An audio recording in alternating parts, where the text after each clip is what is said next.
should be incoming here in just a moment. Anthony's going to send it your way.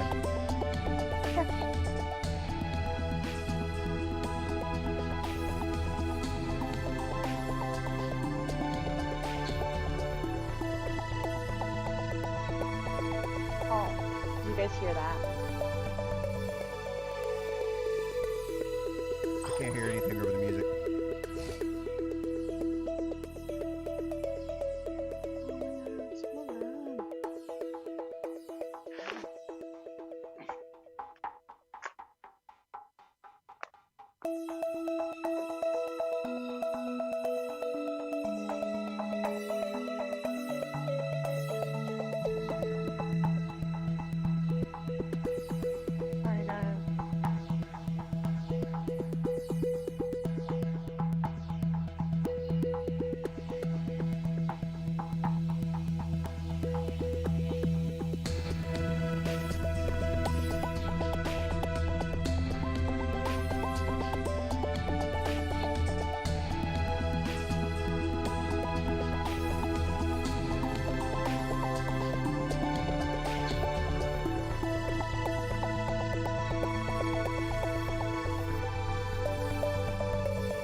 Okay,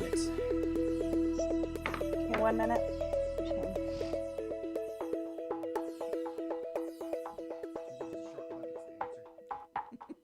Do what? Maybe a short bucket's the answer. I'm left-handed. Yes, I'm left-handed. Sorry, guys. People don't even know you're here yet. Give me 1 second. It would be weird if they heard you talking during this intro here. I know, right? That would be weird. Who does that? We do. It's almost unprofessional or something. It is. Stop doing it. Oh, I guess we should probably just go ahead and just hit the button and say that we're going live. So today on the Unframe of Mind show, stay tuned for a conversation with Rita Fuhrman. Rita Fay Fuhrman. Rita Fay Fuhrman. I did that earlier. It threw me off. Anyway, Rita Fay Fuhrman. She's been 21 months in recovery and going strong tonight on the Unframe of Mind show. You're listening to the Unframe of Mind show, the place to have the most mind-stretching, unprotected, intellectual intercourse of your life. Your host battles forces of evil by lobbing fiery balls of treason and evidence over safe room walls. All right, and welcome back to the Unframe of Mind show, where we have uncomfortable conversations without a condom. I'm your host, Daniel Wagner. And Teddy Bear. Oh, yes. My bad. Hashtag Teddy. Hashtag Teddy Treywick. And hashtag Bearded Wagner. Daniel Bearded. No, it's hashtag Team Trey. Fucking A. You done screwed it all up, dude. You're going to have to run the intro again and start all over. You're listening to the Unframe of Mind show. All right, that's enough intro. That's enough intro. I don't need the whole thing. So, okay, so hashtag Team Teddy and hashtag Team Bearded. Yes. And if you guys aren't familiar with what we're talking about, we had Hoggith on the show, and a lot of people in the comment section during that interview were calling us, were calling me Teddy and then calling Daniel the bearded one. The bearded one, the bearded wonder. Yeah. So we just went shorten it to bearded, whatever. It is what it is. So yeah, and I actually went through the trouble today of creating some t-shirts for you guys today. So whichever team you're on, feel free to head over to our store. All the links are on the website, over to our merch store. Yep. Support whichever team you're on, and or share the hashtag, whichever. We'll figure it out. Well, we're still trying to figure out even what this even means. I don't even know what we're against each other on, but apparently we're on teams. I don't know. But all right, it's for people to recognize us, I guess. Let's introduce today's guest for the evening, Miss Rita Half-Pint Fuhrman. Oh, I got a black screen. Why do I have a black screen? We had this all figured out before. I see you guys. Yep. Hang on just a second. That's weird. Okay, so we had you, now you're gone. Give me just a moment. I bet you I can fix it, because that's what I do. I fix shit. There it is. There it is. There it went. Okay, so is your video turned on by chance? Let me see. Yeah. Okay. Let me turn it on and off. Nah, just leave it on. Yep, we got it. I just need to fit the screen. It made you really small. I don't know where it's going. But sometimes these things happen, and that's why during live shows we get to kind of play around with this stuff, and it would be a lot easier for me to think about what I'm doing if I didn't have to talk. Fill the dead airspace. Does that make sense, Anthony? Are you Yeah, trying to like, throw something my completely. way? I might be. To kind of fill in for something? Mm-hmm. No, I'm just gonna let you ponder this one and just leave it alone with We'll your just have thoughts. silence then. I don't even care. Hopefully I completely muted my thing so it's not. Yeah, right. It moves the That's phone weird. just a little bit at a time. You were there the whole time until we go live, and now you're just gone. What happened? I don't know. I don't think it's I anything see you did. guys and I see myself. So Yeah, on the app I can see you too. So do me a favor, go ahead and leave the call and come back in with that link again. We're gonna try this just see if that's all it is. Sometimes it happens, so it's not a big deal. all right, I'll be right back. We will try this again. Bear with us, folks, as we get the technical difficulties out of the way here. The growing pains. Yeah, I don't know. I don't think it's growing pains as much as it is just technical issues with Zoom. I've heard a lot of other streamers have trouble with it every now and again. Well, you also got to remember too. Right now, there's a lot of parents that are homeschooling children that are using Zoom, and a lot of people are doing family video calls. My family did one just this past Sunday, and there was like 8 of us on. Yeah, it works good when it works, Yeah, but sometimes, it does. as the nature of technical crap is, bugs happen. We're going to file that under shit. As long as it's happens not for the corona bug, I think we're okay. I think we're good. All right. So, hey, Rebecca, thanks. She says she bought hers today, her T-shirt. I'm having a strong feeling that you bought Team Teddy.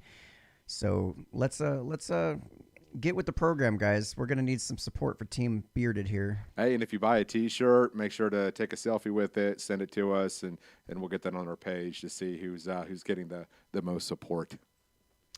All right. Somebody said they're getting some much-needed repairs done to the house. Yep, I understand. I've been working on this darn studio this whole time. Okay, so we still don't have you on here, but I have you. Okay, I hear you. There, I hear you now. Okay, good. We got the audio.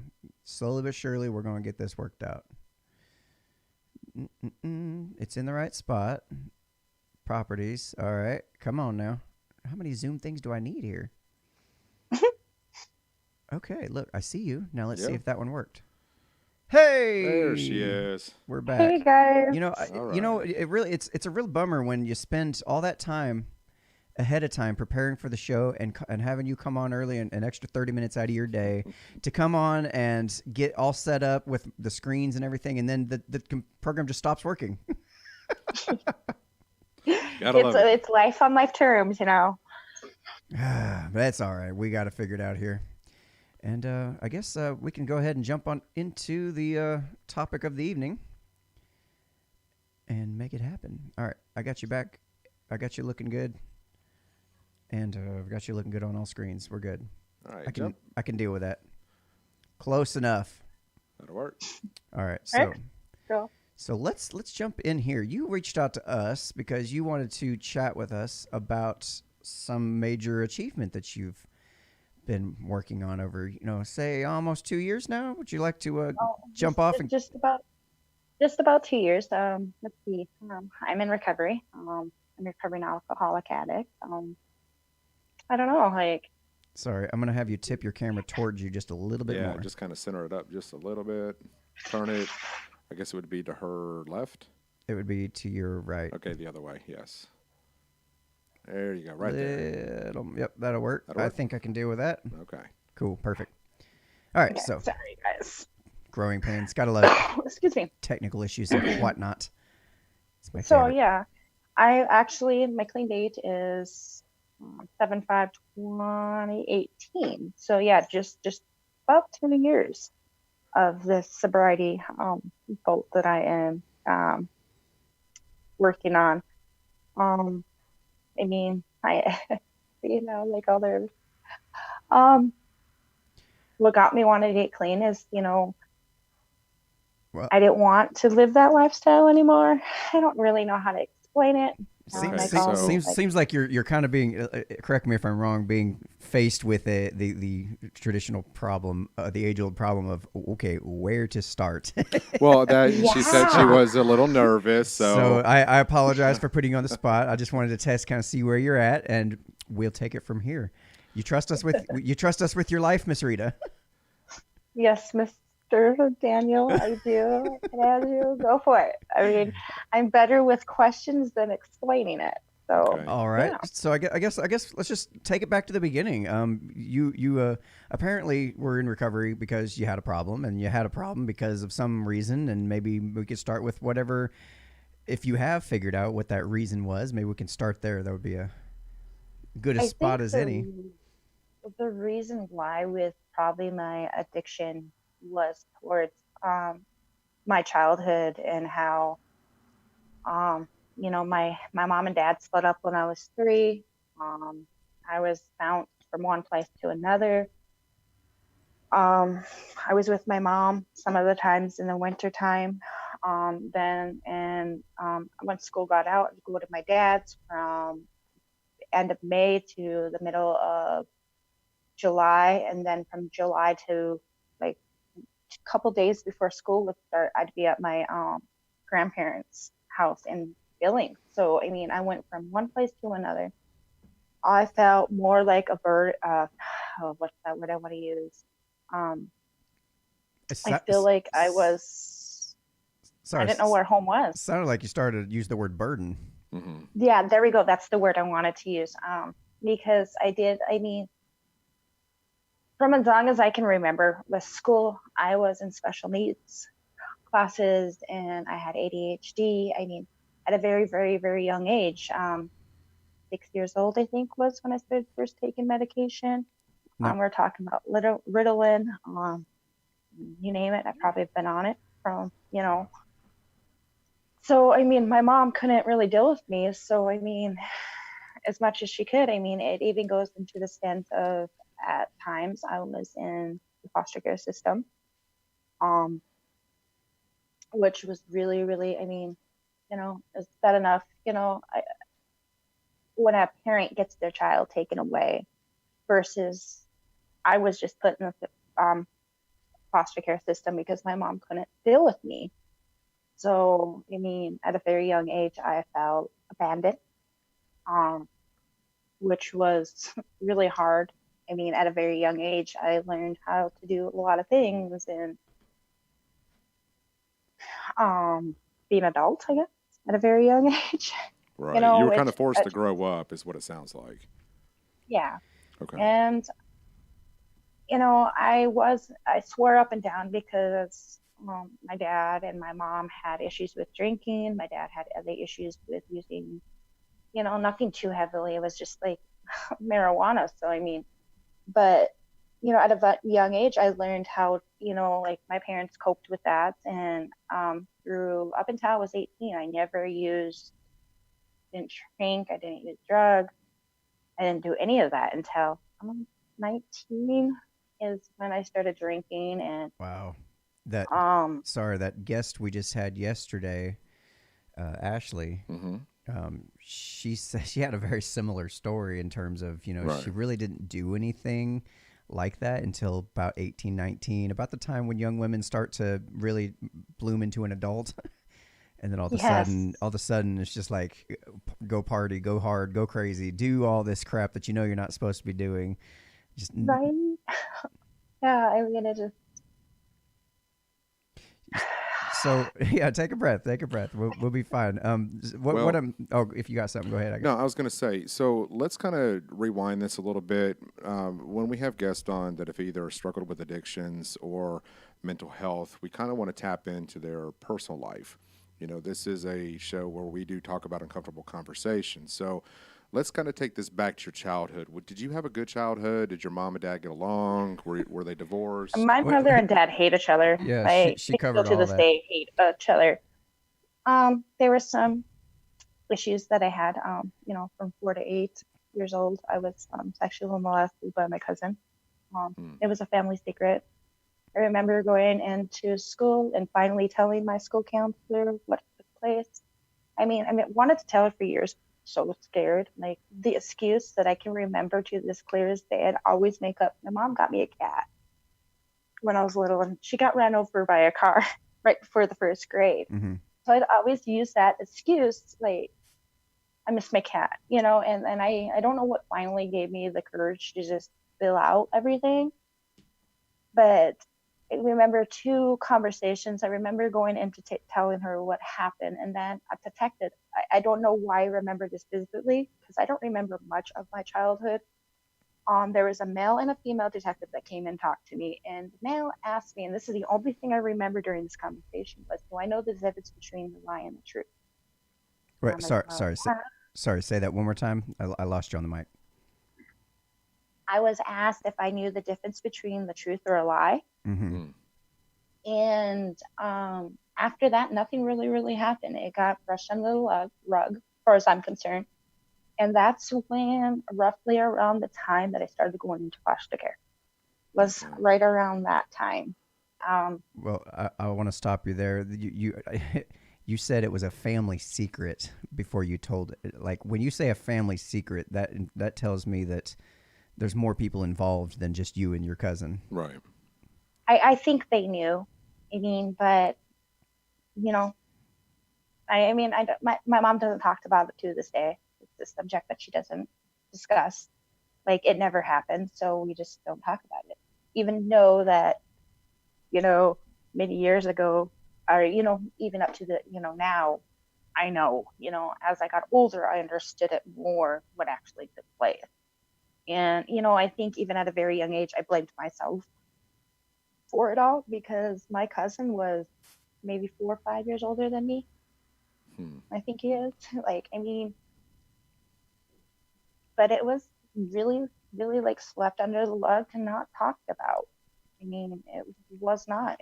So you never had that. You never had that moment when mom and dad came and comforted you and said, it's going to be okay. We're dealing with this, and this is what we're doing to make sure that justice is served. And absolutely not. Absolutely not. Balance of justice is going to be, wow. No. I think like I said, I was thrilled in the foster care system. It was roughly around that time. I think your story so far is really touching home with at least one person from YouTube.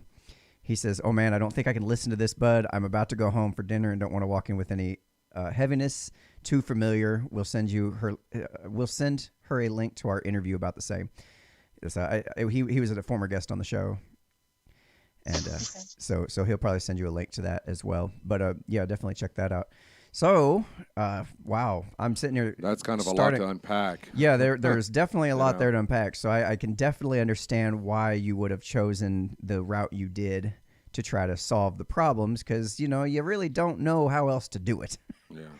But I think, like, before I started using the drugs and alcohol, my way was trying to escape is I tried to hurt myself. I was 10 years old when I first tried to kill myself. I remember like being in the psych ward and with adults, and then like smoking in the hospital. This is, so I think before my addiction took in, I did a lot of self-harm and that type of stuff before, and that wasn't relieving any of the pain, obviously. So the next step is obviously try to numb your feelings. Right. And at what age was this that you were doing this? From 10 to roughly about the time I started using drugs. I was 19 when I first started using drugs. So from 10 to 18. So at 10 years old, you're doing this, and then you're obviously in foster care. What was school life for you? Did you have a lot of friends? No. No. So I was bullied. You were bullied. Definitely bullied. Why were you bullied? Because I have MR as well. MR is mild retardation. So I didn't fit in because I didn't know how to read. I didn't really know how to write very well. No, I was in IEP classes. I'm sorry. I'm not getting the sense that you have mild retardation just based on our conversation so far. I don't know you well enough to make that determination by any stretch of the imagination. But when you're 3 years old, your parents are getting divorced, and by 4. You said by 6 you were on Ritalin and diagnosed with ADHD, which, judging by about your age I think you are, that seemed to be the common thing doctors were trying to do at the time, was diagnose everybody and their mom with ADHD and just throw some medication at them. And just kind of wash their hands of it and say, here you go. Yeah, my brother experienced something real similar where, he was diagnosed with ADHD, thrown some Ritalin, ended up getting in a lot of trouble because he didn't know how to handle himself, and it was just making him numb and just not himself, and it's a mess. And then they go and put you into foster care, and then somehow all this is your fault, that you're the one with the mental issues. You're the one that needs the help. You're the one that needs the medication. Like, do you see where that just does not, like, what better way to say I'm not responsible for anything that happens to this young lady in her life? It's all her fault than to, use the system at hand to sit there and feed you pills and put you in locations that you don't belong in. But back then it was just the easy way to handle everybody. I mean, yeah, easy isn't always the right thing, though. But then again, what in right mean would a doctor give a 6-year-old, legalized speed? Because if you really, really, really, really think about it, my addiction started at 6 years old. If you want to be That's legit, kind of what I was thinking. And your body hasn't even had a chance to really even slightly develop at that age. So, yeah, I can kind of understand where when you're put on all this medication and treated the way you're treating and suffering the things you're suffering, I can understand why you would act differently than the other children around you, why you would behave in different ways that people don't quite understand. I'm okay. I hate hearing the story over and over again because it's so common and it drives me nuts. And it's like, people treat your kids like you actually give a shit about them. People they're so fast to have some kids, but then they don't want to stick around and actually do the hard work of raising them. They just want to find the easy solutions. Oh, she's hard to handle. You kept saying that about your mom. Your mom just didn't know what to do with you.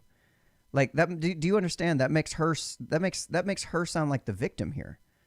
Yeah. I mean, there's no accountability. When it comes down to it, I found out when I was 13 years old, I found out, like, my dad, the man that has raised me, the person I will call my father to the day I die, 100% daddy's girl, by the way, ain't my father. And my mom, I think she has a lot of resentment towards me in some fact of the fact that, in a way, I mean, she obviously had an affair and I was product of that. So I think she in a way blames me for her divorce. Not the way she wanted it. She get screwing around. Sorry. Come on, be smart. Wow. So your mom goes out, starts screwing around, having affairs, being a total douche nugget, for lack of a better phrase, and somehow that's your fault.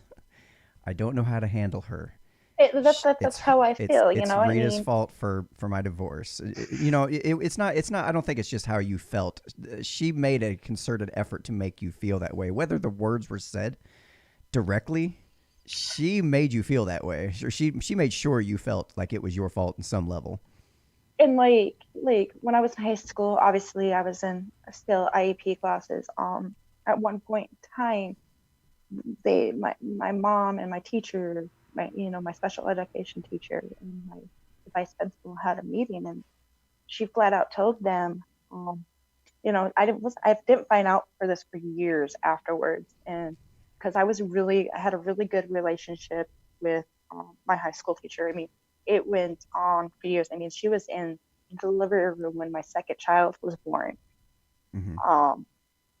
She told them I was just basically a paycheck because, I mean, I got disability at being a young age with the mental health issues that I had.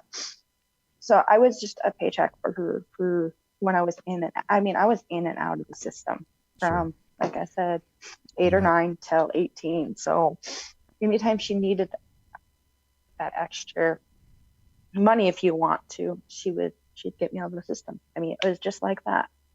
That's like, yeah, I hear that story a lot too. Wow. So you were bullied basically in high school for your disability. Was there other things that may have contributed to the bullying throughout the years in high school? Probably. I mean, well, obviously, my look. I'm not the prettiest thing in the world.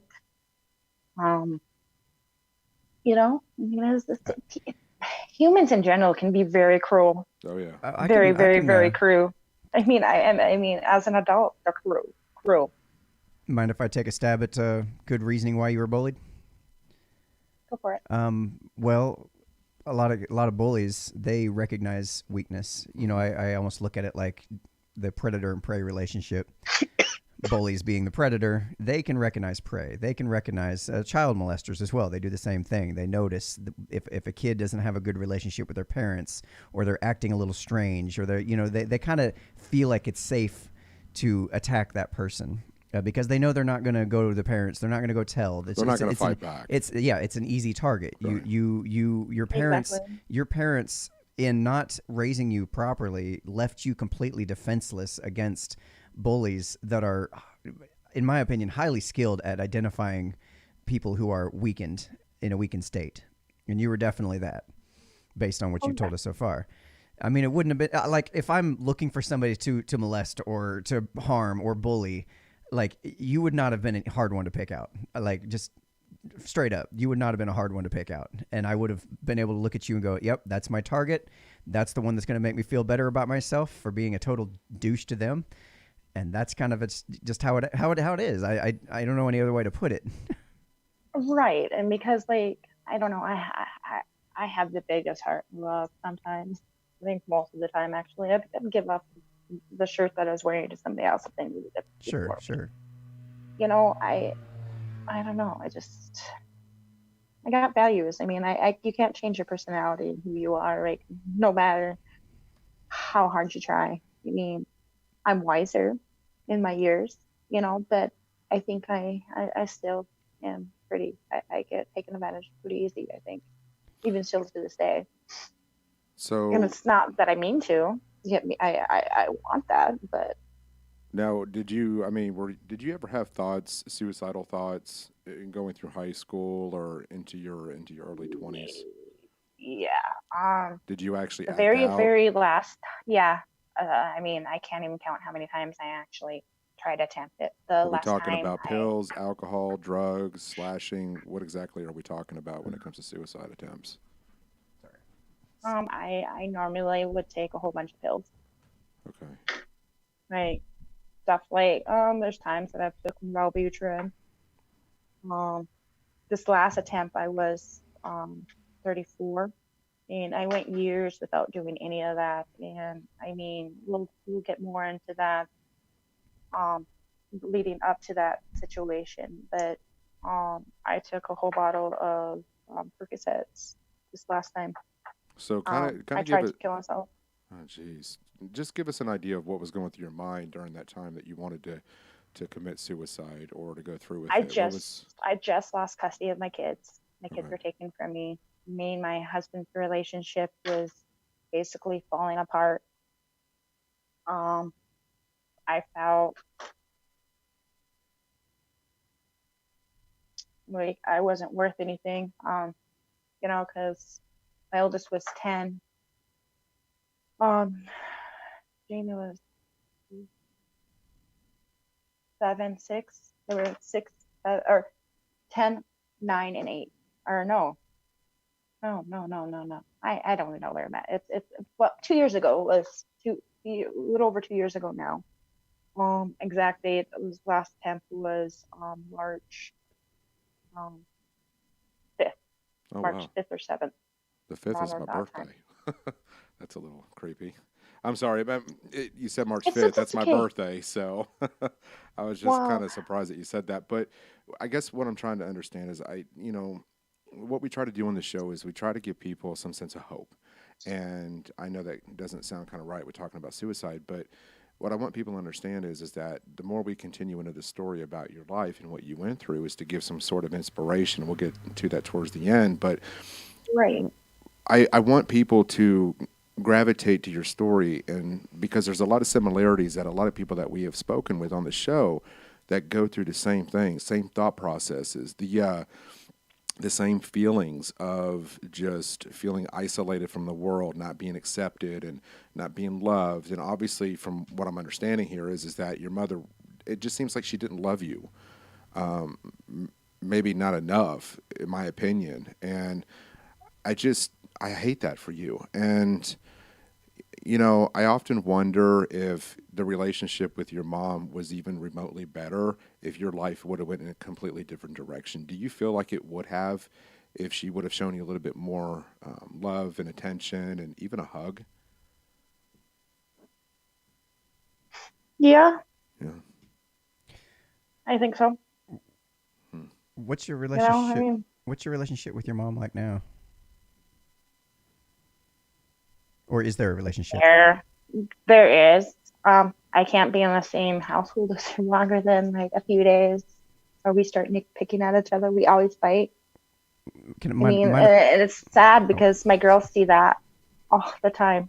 yeah, mind if I ask Like, why are you? I mean, I'm not saying you should or shouldn't. I'm just curious why you choose to continue to have a relationship with your mom. We'll get to your dad too. Don't worry.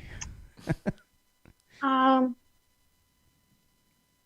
because I feel in a way I'm all that she has left.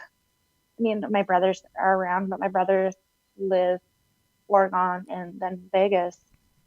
I'm technically really all that she has left, and I don't want my mom to ever feel the feelings I have. I mean, I don't know what goes through her mind. I don't want her to ever feel That's interesting. lonely. I That's mean, interesting.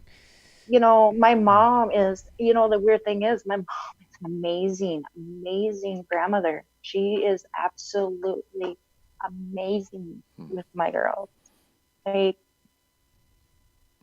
Well, sure. I mean, like how the much response? relationship she has with my oldest, I'm very, very jealous of. I'm not gonna lie. I mean, that's stupid to even say that I'm jealous No, of a relationship that my daughter has with grandma. listen. That's not stupid to say at all. That's exactly how I would feel. I mean, that's not fair to you at all. Because that, and as a matter of fact, I'd say that's even worse that she has a good relationship with them. But do you also They- wonder maybe if sometimes well, she does is because she screwed up and she realizes? Well, maybe, but the reason And I the reason think, I gotta finish this thought. But the reason I say it's worse is because if she had a shitty relationship with you and had a shitty relationship with the kids or your kids, then oh yeah, okay, fine. She's just a terrible person. She's just not, she's shitty to everyone. Okay, I got it. But the fact that she can have a good relationship with somebody, and you're looking at that going, wait, this whole time you could have done this with me too, and she you has an chose not amazing to. relationship with one of my older brothers too. I mean, it's like Isaac was her world, and and it's okay. I mean, like my older brother JD and me, we were just, I don't know, we just, I really don't understand it. But as long as she has a relationship with my girls, I'm okay with that because, I mean, it hurts, but I'm okay with it because I think in a way she feels really, really guilty. I think she blames a lot of my outcome You say on herself. you say you think she feels this way, or you get what I'm saying. Has she actually said these things? Have you actually had these conversations, or are you just maybe even projecting how you would feel on her, on top of, like, overlaying your emotions on top of hers, so to speak? Does that make sense? We don't, I mean, we don't really have these conversations, but I know I saw my mom during my active addiction, especially it was more towards the end, right before I got clean than I did. My mom took me in when I had nowhere else to go. And Well, so brave. So check this out. This is because this is what I'm kind of getting at here is you have this feeling of, like, this need to protect your mom from experiencing the feelings that you feel, which is strange to me because it's like, okay, this, as a result of this woman's actions, are the very reason I'm feeling these feelings I'm feeling to begin with. And yet I because feel I the don't need want to. nobody to feel what I feel. You have such a big heart. You're even protecting the very person who caused your feelings in the first place, or had a major contributing part in that. Does that, you know what I'm saying? Yeah, I hear that a lot. My family It's says like, a lot to me, but I don't want somebody to feel what I feel because I know what I feel and I know what those feelings are, and I would not wish that upon my worst enemy. so what do you suppose your daughter's taking away from that? This It's not very healthy what they're gaining from this. This is no, not not at how all. They're seeing your relationship with your mom, and they're saying, "Oh, I'm sure they know the troubles you've been through. They've been with you long enough to know." And see you going through this like gauntlet with the relationship between you and your mom. They see the way you treat each other. You start nitpicking after you've been around each other for so long. You see that, they get this message of, grandma treated mom really shitty, and mom never actually got the, what she deserved to get out of all this. Mom just brushes it under the rug. So that's teaching them, if you treat them, it's okay to walk over me, which they do. Right. Or no, not even that. I'm more concerned about them allowing other people to walk over them. Because they use you as a model of how to behave as an adult. You and your husband, I would assume. Right. And exactly. if they see you interacting with your mom, and your mom just walking all over you and taking advantage of you, and you're just like, okay, fine, I just don't want my mom to feel that way. Your kids are learning that, and they're learning, hey, this is how adults behave. We just let them walk all over us. We don't set boundaries. Which I never even, I've thought of, but I haven't, if that makes any sense. It's really never, but yeah, you're right. You were definitely right on that. And it's something, I don't want my girls to experience none of what I did. Or what I experienced, I should say. Let me ask you. I shelter them very, very well. Right. Let me ask you one more question. If you had to choose between protecting the feelings of your mother or protecting the feelings of your children, which do you think takes priority? My children. Yeah, I agree with that 100%. Might be something to take into account.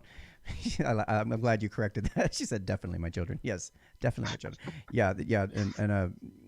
And anybody, like, I do a lot to protect my children from things like people like that, regardless of what the familiar status is. If my husband tells me all the time, I need to let my children be kids, because it was pretty bad for a while where they went to my mom's grandma's, and a very few people I really trusted.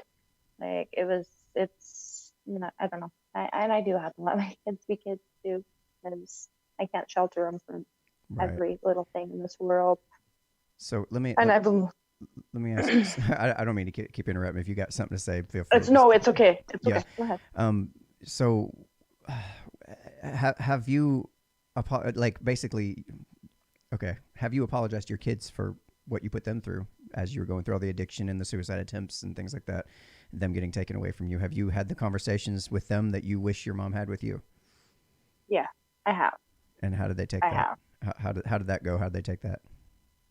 Right now, my kids really don't trust me. Mm-hmm. How old are your kids? My oldest is 12. I have 12, almost 11, and 10-year-old. Right. So basically it's 12 right now. It's 12, 10, and 9. Yeah, and as we started out, this is 21 months ago when the last major event happened. So yeah, they were, under, it was 10 and under when all this was going on. Right. So at current day, they don't trust you. They don't know what to expect really at this point, do they? Do you blame? You have a mom that's been around your whole entire life, and then all of a sudden she disappears. Oh no, I completely understand where they're. Just like I understood where 3-year-old you was coming from. I totally understand where 10-year-old them is coming from. And if it takes a while to, once you break a trust with anybody, as we all know, that it does take a while. And I think with children, it takes a lot longer than it would be for you and me to trust somebody again, sure. Because children are very vulnerable, and I think my girls had to do a lot of being mature, and Josiah especially, I think she had to do a lot of growing up and being a parent. Some points. Just like you had to do. Mm-hmm. Yeah. And I don't think that was fair. No, not at all. No, I'm not saying all this to try to put you down or make you feel terrible or nothing like that. It's just I really want to highlight the importance of redirecting your focus in the what I would, I guess, in my opinion, the correct direction. Like right now, it seems like you've got so much of this going on with your mom, trying to maintain that relationship and trying to, it's almost like a house of cards over here. You're trying to keep propped up. That's just, and it's frustrating you. It's not working. Meanwhile, you also need to raise those kids, and you've really got to spend like tons and tons of time apologizing every day until they're like, okay, Mom, yes, we forgive you. You got to make sure, they know that you are not going anywhere. You're not going to be fucking up no more. Like Right.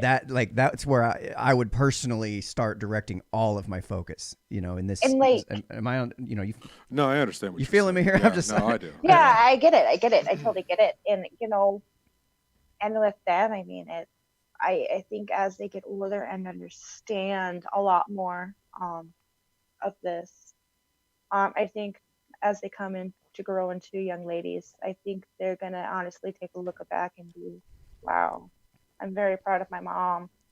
When they fully understand Right. the capability of everything, I think they're going to be, I think that's where they're going to be, wow, my mom kicked ass. Well, the fact that you've made it 21 months, I don't want to let that go unnoticed. I do. We'll get to that. Yeah, that is in itself quite the accomplishment given the circumstances.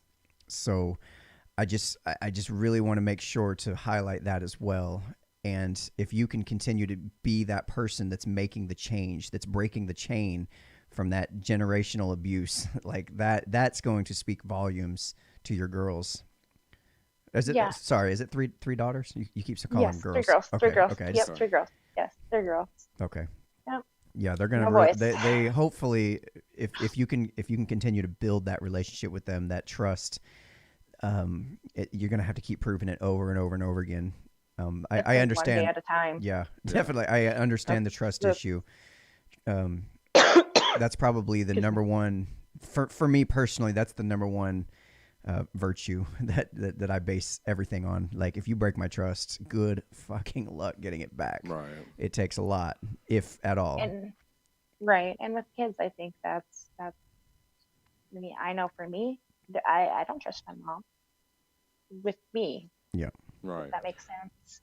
No, it does. See, and part of the reasons why we tap into people's backgrounds or personal lives and them growing up is because a lot of the people that watch can relate to this. When you hear one story and then you hear another, you start to relate to these people, and that's always good to have. But I think those that watch need some sort of hope. They need to know that, hey, I can come out of the other side of this if that's something that they're currently going through. So, when we talked to Ashley last night, she was somebody that was on that other side. Mm-hmm. So I'm not sure if you got a chance to watch that last night, but it was a really good interview. I watched some of it, yeah. And then my phone started twigging out, as I call it, because I had it on I watch you guys when I'm not, normally I'll throw you guys up on my TV screen because I can share it. Awesome. I hope it looks great. I want a picture of that is what I want. I will snapshot it one of So these I don't want to forget this thread, because I did say that we'd get to your father. I haven't heard you hardly say anything about him and his role in this. Like, your parents got divorced at 3, but he doesn't just suddenly evaporate into the wind and disappear. What is the story there? Don't. I mean, my father, he's an amazing man. I mean, I don't know how to explain my dad. I mean, my dad's awesome. Your biological father? I don't know my biological father. Oh, I thought you were, okay. So wait a minute. I'm sorry. I'm confused. My mom was married to the man that raised me. Right. That raised you. Signed my birth certificate. Got the day it. I was Okay. born. So your yeah, mom. He is my father. Okay. So your mom got pregnant with you while she was another man. While she was with this guy, or yeah. So she had she was married. I feel like you said that, and I just kind of missed that. Okay. Yeah, she did. Yeah, I did. Yeah. So I have never met my real my I don't mean say it biological father, because the man that my dad put his name on the birth certificate the day I was born, knowing the fact that I wasn't his biological daughter. No, that's itself great. Is like, what man does that? My dad did. But You know, I mean, I got a then question. 3 years later, after you were born, they ended up getting a divorce. yeah, yeah. Okay. Just here recently, I asked my dad, I'm like, why didn't you take all three of us? You know, well, obviously now I know why. You know, he's like, I couldn't because you weren't really my daughter. But yeah, it was. You know, so, I mean, legally, if my mom wanted to fight for it, she would have, you know, all that would have came out and about that he wasn't my father many years before that. Um, do I think my dad? I mean, he I don't want to put like my dad on this pedestal because that's not right. I mean, my dad, you know, he struggled too, but anything and everything he did was for us kids. Like, you know, he made sure that we had our needs. So, out of curiosity, I how were your needs met by divorcing your mom at 3? Just curious. You said I every. wasn't I'm just taking you for face value here. You said right. everything your dad did was for you kids. What benefit did you kids get out of him leaving your mother, or vice versa? I I don't know think it which. would have been a worse. I think the relationship would have been a lot more toxic. You know, I mean, because my mom and dad can't stand each other. Like they do not like each other. So can you Mhm. imagine us three kids growing up in that? Hmm. Yeah, that's interesting. I'm just trying to figure out why he would have picked such a woman in the first place. I don't know. I don't know. Like These are things that come to my mind. I don't, you know, we're talking about the 70s when they met. So, sure. you know, And was 70s. that ever a conversation that you had with your dad, or is that a conversation you'd be willing to have? Is like, why did you get with her in the first place? What was it you saw in her? Why did you leave her? I've never honestly had that conversation. I think it's just you know, I had the conversation why my mom and dad got divorced, and it was just they were very not liking each other towards the end. I mean, you know, That's like I don't know. I mean, like it's a conversation I guess I've really never had with my dad because that was my mom and dad's relationship mm-hmm. in a sense. And I mean, I have enough of my own that I have to deal with. I really don't want to know what the problems were. Obviously, the affair was one of them. Um, my dad did like hanging out with his friends more than my mom. I don't know. I mean, my you know, Well, I don't know exactly. I understand you don't want to dig in, and maybe it's not. I'm no psychologist or anything like that, but you know, a lot of what you may find out, you know, a lot of the stuff you did in your own life kind of mirrored what happened with you. The stuff you did to your own kids, and kind of mirrored it because I feel like you didn't learn what the lessons were to be learned. Does that make sense? Right. Because the conversations weren't had. I'm just curious. Do you have anybody in your life now that you can have because these are pretty important conversations. These are conversations that have to be had. Have to be had. Yeah. I can. I mean, I could probably talk to my dad. You know, I really can because we have a really good relationship. I mean, what would happen if you did? Like you said, you probably could. What would happen if you did? What are you concerned would happen if you did? There's a reason you haven't. I'm just trying to figure out what that is. Does that make sense? I don't know. Do you Yeah, think it it makes might be sense. It just a makes sense. little? Like Do you think you might be a little scared or frightened by how the conversation might come about? maybe, yeah. Yeah. I mean, maybe it would like maybe it's out of my head. Maybe it is my fault that my parents got divorced, So it and seems maybe to my dad me, would say that to me. yeah, that's But kind of where I was going with this. It seems to me that you're frightened to talk about it because they constantly, it seems like they put this back on you, which it my almost sounds like the both parents are not taking any accountability for the way they've raised you or the life in which they presented to you because I come from a family, obviously both of my parents are divorced, and for many years I heard what the other parent did or didn't do. And finally at 35 years old, I'm almost 40 now, I finally told both my mom and my dad, I'm like, this bickering of you guys blaming each other needs to stop. You guys need to start taking accountability for what you did. And because of what you did, you gave me and you paved the life in which I led. And that's one of the reasons why I think that it's very important for you to have these conversations, with your dad or with your mom. sometimes you just have to muster up that courage and just say, I have to do this. Now, kind of switching gears a little bit, I kind of want to know. Just to put a bullet point on that, if you Yeah. really, really want to test the quality of your relationships, be honest. Yeah. If you really, really want to test the quality of your relationships, be honest. Like one of the the best I mean, obviously take it to heart. I took it to heart. One thing my dad never did was never make promises that he could never keep. Like he I can count probably on my one hand how many times my dad made promises to me, because he's like, I'm not gonna make a promise if I can't keep it. And I mean, I can remember that, like, Dad, can I go to Skate World, for example? Will you promise me? No, I'm not gonna promise you, because you know how I am with promises. I think really the only thing that with my dad that I struggled with was how much he drank as I was growing up. Um, other than that, my dad did everything he could on his ends before I decided I wanted to go live out with my dad for a bit. Um, I think he did what he could do. I mean, it's a conversation we never really talked about. Like, why didn't you, like, at 6 years old, when mom was starting to put on, the mom and the doctors were putting me on, why didn't you just pull me? Why? I mean, Right. there's questions. I guess I am kind of scared to really know the answers, And when because you were my dad did struggle financially with. and when you were going through your addiction phase and whatnot, and you mentioned earlier that your mom gave you a place to stay, a place to crash, a place to be.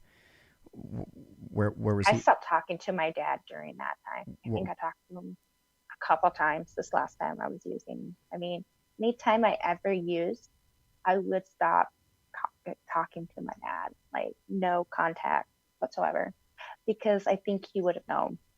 I mean, he You, already knew, but yeah, he already knew. But see, as a father, if I know for a fact my daughter's doing some shit she shouldn't be doing, I don't give a shit how old she is. I'm coming and finding out, and we're gonna get this solved, and we're gonna help her.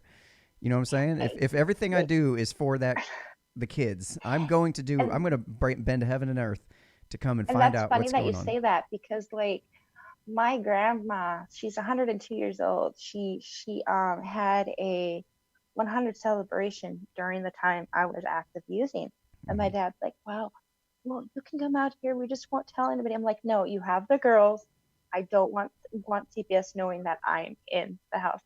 My thought was in a plan, like my dad, the only reason why he wanted me there is because once he got me there, I wasn't coming back to North Dakota. I was like, family intervention.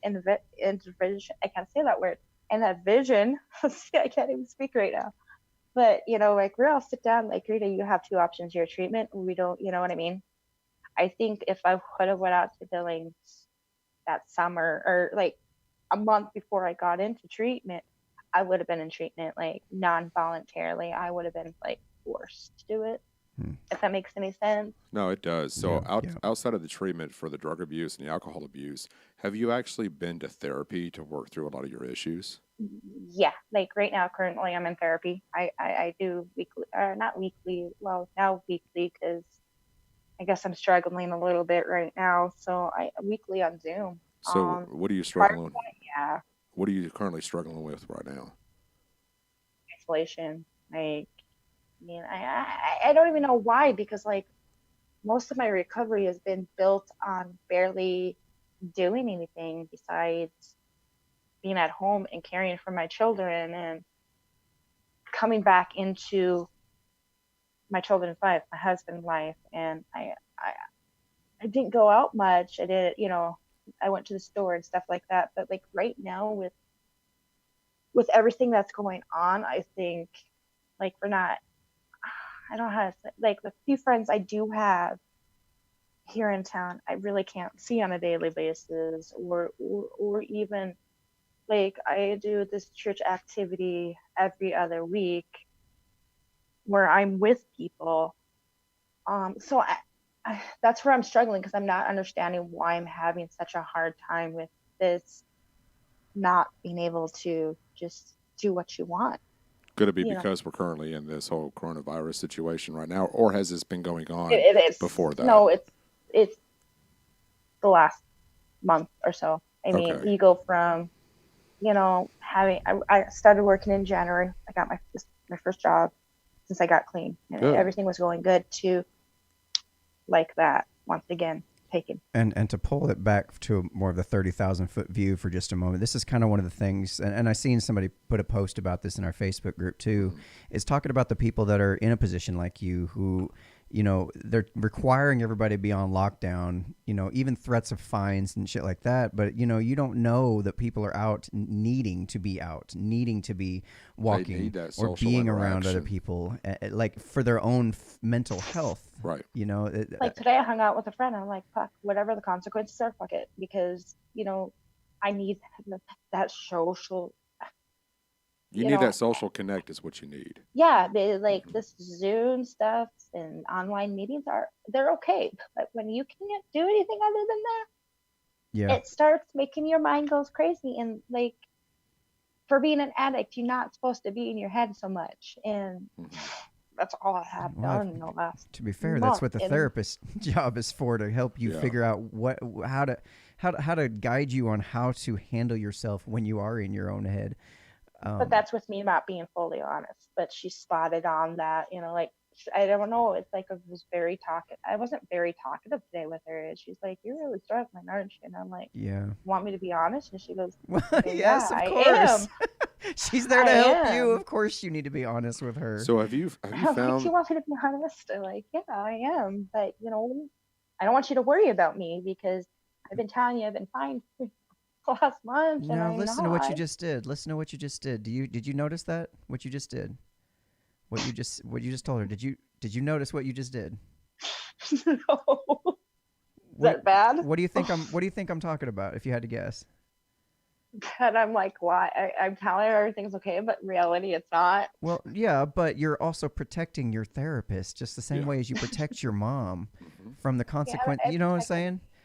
Like your feelings are like back burner to everyone else's. You keep doing that. I don't know why. I guess that's just me. You said you felt worthless. Right? So I think there's a lot of stuff here that's keeps repeating over and over again. You don't even maybe you don't even realize you're doing it. It makes me feel good. It makes me feel worth something when I try to please everybody, which is not okay in the mean, because in reality I'm forgetting about myself. Yeah, but then again, it's not about me. Right. You know what else will make you feel really good? If you can teach those girls how to set boundaries, how to take care of yourself and others in a healthy way. Teach them how to do that. Teach them when to say, I'm not dealing with this bullshit from you, and to shut those people out of their lives if they continue to violate those boundaries. You know what I'm saying? Mm-hmm. Like, that's the kind of model that if your girls come up and they have that as the model and you did that, you know how good that's going to make you feel? Pretty good. It sets up a healthy environment is what that does. Go ahead. Sorry. Go ahead. No, I was just going to say that just sets up a very healthy environment for you and your girls, moving forward. So with you obviously going through therapy, and I kind of had a feeling this had a lot to do with what was going on with the coronavirus and why you were struggling. Have you found other avenues or outlets to kind of maybe preoccupy your time and kind of get you in a different state of mind? I mean, Ashley talked about crocheting. Is there any hobbies that you may have picked up? Yes, it's called diamond dots. Have you guys heard of those? No, I have not. What's that? Let's see if hold on. Give me 1 second. We learn something new every day on this show. So while she's going to gather up whatever it is she said she was going to have, this is something like again, some of the stuff she keeps talking about is like very, very similar. Like, it shows up in different ways. Similar patterns that we see. Ooh, wow. That's not my voice. What was that? I don't know. Oh, diamond art, as somebody said in the comment section. Is that what we're talking about? Yeah. Diamond art. Okay. You guys see that? I do. Yeah, it's just it's these. little tiny bags like this, and you use, I love the way I don't I know, love her accent from that Yeah, North that Dakota. North Dakota. Tiny. She said North tiny Dakota. bags. I love Tiny it. bags. Hey, and by So the you have way, this little pen right here. I meant to say this to Yeah. you before, but I've actually got some family in from Wisconsin with the last name Fuhrman. I don't know that we're related, but it would be kind of interesting to find out through like my great grandmother. She was Grandma Fuhrman. I don't know her first name, but she was out of Wisconsin. Same spelling and everything. Hmm. Yeah, that's my married name. So yeah, I mean, but like the weird thing, yeah, we won't go to that. But no, it's my husband's, obviously last Yeah, name. I'd be curious if you had any family out in that general direction. You know, northern. It'd be cool. Yeah, It would probably, who knows? I small mean, world, small ferns world. are everywhere. So you're doing this diamond art to try to help maintain Yes. and try to keep yourself occupied in any way, shape, or form. You're doing calls. I assume you're hanging out with your kids and Yeah. having A lot of time with the kids. having Like, oh my conversations. gosh. This this online schooling, let me tell you, wow, like their schooling in itself has changed. Like you actually have to, it's not time 6 times 5 anymore. Okay, you have to figure out how you got that problem. And I'm like, So that Common Core you know, Oh math. yeah, that Common Core math oh, is crazy. it's Yeah. just, oh my gosh. Okay, Um, so outside of the I guess doing the Zoom school, I guess conferences or whatever, but I mean, are you guys going outside, going for walks? I mean, are you trying we to did find today. creative It's been ways? cold here. Okay. It's North Dakota is, Oh yeah, I forgot. They're you probably still in kind of in the winter. Yeah, We're coming out of like it, I remember in so. South Dakota, oh, yeah, we wore snowsuits underneath our Halloween costumes. Okay, I'm not yes, even. yes, yes, You know all or on about it, top. right? That's You crazy. know, I think I can remember like as a kid when we went trick or treating that, I asked my mom at one point, I'm like, what's the point of buying a Halloween costume when I have to put my suit on? Why can't I just go as snowman or something? Because it'd be like up to my thighs sometimes. I mean, it's crazy, but then my mom they started doing this in the mall where you could take your kids to the mall and go trick or treating. That's what my mom did for a while. It took me to the mall and go trick or treating there because you didn't have to dress up as a incredible snowman. Right, right. All right. Well, is there any other directions we want to take this? So I mean, Well, how's this conversation been for you, Rita? Just curious. Okay. Just I okay. mean, a little bit uncomfortable, but because this is the first time I've told my story. I mean, and we're Oh. not even halfway through. I mean, we just talked about some of my childhood. I mean, Right. in my teen years and as an adult, I experienced things too, but I really don't want to focus on before my using because obviously that's what led up to me eventually because at first it was the drinking and that wasn't numbing anything. So I'm like, after my grandma died when I was 19, almost 20, is when the first time I experienced any hardcore drugs like meth. I learned that I'm like, okay, drinking doesn't really take away these feelings anymore. Let's go into the more harder stuff if that makes any sense. And Mm. that in itself, it made everything go away. Like everything, we're talking at one time, I was on the phone with my husband. I want to jump out this I want to fly, like at a 3-story building. Like, yeah, let's go fly, like obviously that wasn't going to happen. It made me feel Almost nothing, feel no fear, invincible. nothing, Yeah. invisible. No, it makes you feel invincible is what that does. I just I know there's a lot to still discuss about the things that you've been through. I know that there is, and I'm glad that you're going through therapy. I'm glad that things have worked out the way that they have. But what I really want to know is, what was the moment in your life that made you realize that you needed to get sober? What was it? I mean, kind of walk us through that day. What was The it like last for you? month, I will do okay, I took a DUI for somebody. The ideal part was probably I was detoxing at one time. At one point, I was in the hospital detoxing, and I got high in the hospital. and within 12 hours I was kicked out of the psych ward. That's when it was like that, I don't want to say aha moment. And that wasn't like the last thing that like led up to me. That was like the last part where it's like I called the treatment facility and like I need to get in treatment. You're fine. And You're fine. the guy asked me, he goes, "What makes you think you need inpatient treatment?" And I'm like, I just got kicked out of the psych ward like 2 days ago because I was getting high in the psych ward. And he was like, yeah, you need to be here. And one thing about the treatment facility industry and getting into treatment, you're going to have a little bit of wait. Mine, they told me about 6 weeks, so a month and a half.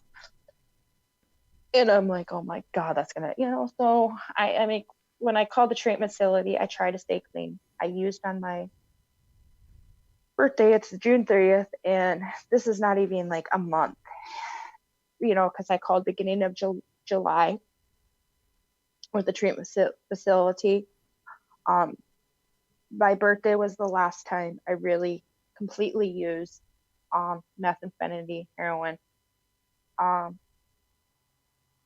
July 5th, this is getting like the day I walked into treatment. They called me and I'm like, wait, you guys told me 6 weeks. I go, it has been 6 weeks. No, it's been, it's only been a few weeks. We got a bed. Would you take it? And I'm like, without even hesitation, I'm like, yeah, I'm ready.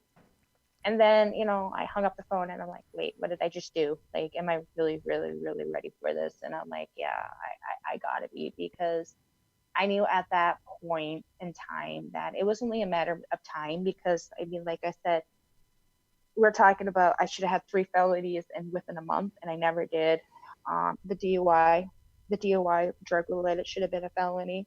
Mm-hmm. Getting high in the hospital should have been a felony. And then on my birthday, the day after my birthday, I left by the hotel I was staying at, which my uncle owns, and there was drugs left in that room. Well, that should have been a felony, because it was meth and heroin, and I mean, that alone, I mean, I just had something watching over me, because I mean, how many people can say they've done 1, 2, 3 things, not getting felonies out of it? So my rock bottom was definitely like, I don't even know how that would be rock bottom, but what led me up was really that day that I got high in the hospital and they kicked me out. What?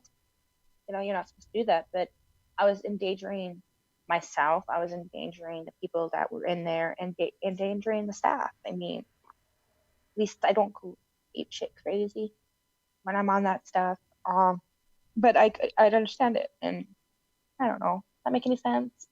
No, it does. I just kind of wanted to get an idea of what that picture look likes.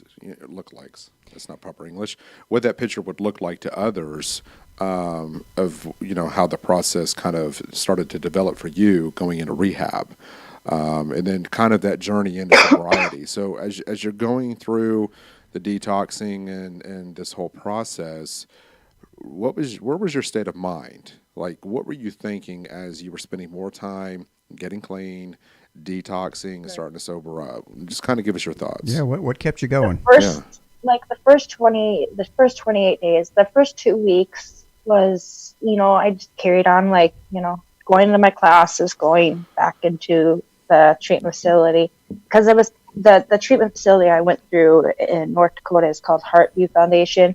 So they had this little office not office space, well, basically a little office area. And the treatment facility would be, the living quarters would be a little bit farther back in the room. So first 2 weeks, it was doing my classes, not really, I mean, taking it seriously, but really not. But towards about the 14th day, we really started focusing on some of my stuff and my usage history and stuff like that. I mean, the second week, I would be full blown into my classes, and by the time I was done with my classes, I would be so exhausted. I'd sleep 14 hours from like, for example, classes would get out at 3:30. Damn near that last 2 weeks. I think that's when I finally was kind of more detoxing than I was the first 2 weeks, because everything was still in my system for 2 weeks. Yeah. I Oh, mean, yeah. I was drug testing, and everything that I walked in within my system took 2 weeks. Like, even the meth took only 2 weeks to get out of my system. So I think that's, sorry, I think that's where kind of my detoxing, because I'd be so exhausted, and then on top of that, I was, when I first, I first got in, I started, when I got into treatment, I was on the MAT program, which is methadone. It was methadone that is for people that are addicted to heroin, that they take to help with the detox as well. So, they were adjusting to figure out where I was at, and then, it was a lot. There was a lot going on that first 2 weeks, and then I think that made me tired too, because I slept like a baby for the first 6 months of recovery, because I went from methadone. Then I decided that I was going to work on my marriage and move back up here and be with my husband and my children. So the doctors and I discussed that I'd be on Suboxone, which is another form of the MAT program of helping people detox from heroin. So I was on that for the first July, August, December, till December of 2018.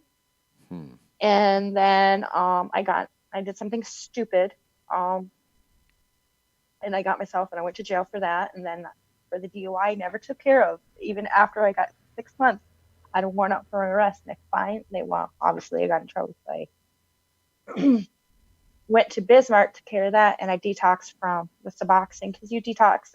Once normally the adult person gets tapered off of that. Everything I went through when I was in jail, detoxing from the Suboxone, I was absolutely not gonna want to be back on that, because for my personal experience, I don't know if a lot of people agree with that, detoxing from Suboxone was a hell of a lot worse than detoxing from the original problem. Yeah. And I've heard that a lot. it was pretty bad. I thought I was dying. Like 2 weeks into it, I'm like, I finally went to my physician. I'm like, I have more than 2 or 3 hours a night. Give me something to knock me out. And when you're begging somebody, like, just give me something to make me sleep, because I'm not sleeping. And she goes, and we discussed, and I'm like, I'm not getting put back on there. And I suffer with I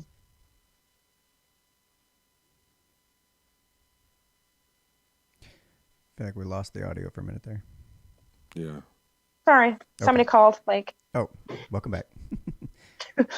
So sorry. Why is people calling me? I'm gonna cut you off right there, though, because I'm noticing you, which is fine. You're telling us a lot of the story of the technicals of how you actually went through in the process, and everything is very very surgical. It sounds the way you're describing it. I think to get to what Anthony's asking. Correct me if I'm wrong, but it feels like he's asking more like, what actually was the driving force making you want to go through it? Like, we're trying to connect you with kids. like My what kids. Your it kids your kids. was your driving force and your push to want to do this then. And what My changed? kids. What changed? Because the kids were there before. And you're still doing it. Did you have a moment in which you just thought to yourself, "I've got to get my ass clean"? Yeah. What changed? What was the? There had to have been some kind of pivotal, turning point here for you, and that's kind of what I'm really kind of trying. Probably actually at the point where I left the drugs in my uncle's hotel, and to this day, my uncle has not talked to me since. My uncle like cut all ties, quit talking to me. So my relationship with my uncle was taken. I think that like drove me. Besides my children, I'm like I didn't see my children for